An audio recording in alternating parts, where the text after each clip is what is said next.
9.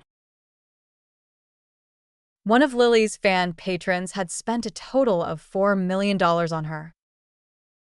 You could say the down payment for that small villa in the county came from him. She thought the customer was just a lonely fool with too much money. She never imagined he would come charging over in person, filled with murderous rage. Before, she would sweet-talk those customers, coaxing out tips of a few $1,000s, then find some excuse for a friendly parting. No one really held it against her. At most, they'd grumble a bit and consider themselves unlucky. But who would spend $4 million just for an online romance? The customer relentlessly pursued her, even going so far as to book a hotel room.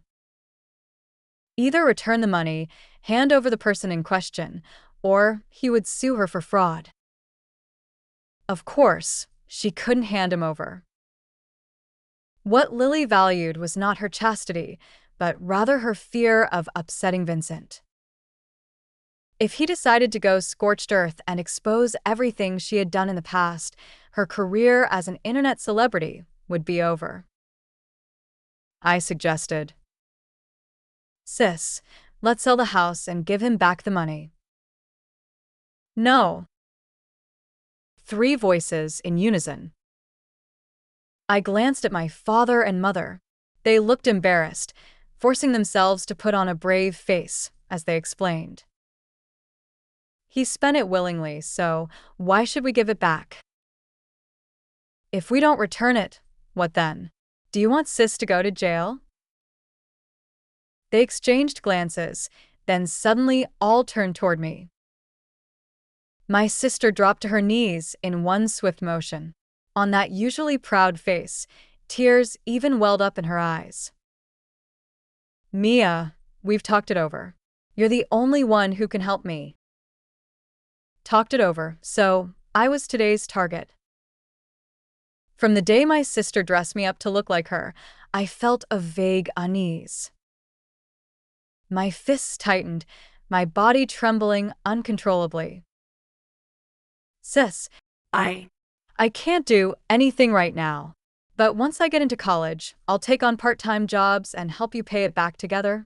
My grades are pretty good, and I'll find a good job in the future. $400,000, it's not impossible. It definitely won't be impossible." I wasn't sure what I wanted to say, but I knew I couldn't let them speak.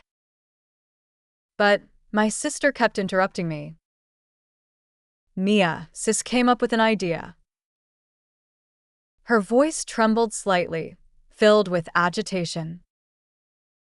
"When that person arrives, you go in my place. If he tries anything, just scream. Mom, Dad, and I will be hiding outside the room. We'll rush in as soon as we hear you." She pulled a voice recorder out of her bag. take this. "Record everything he says.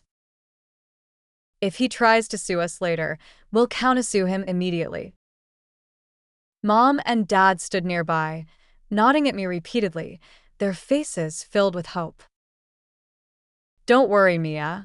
We'll make sure you don't lose out on anything." I was only 18, having never experienced the wickedness of the human heart. My mind was filled with panic, completely defenseless. My sister brought me out of that mountain village, and I was filled with gratitude. Of course, I didn't want to see her end up in prison, so I reluctantly agreed.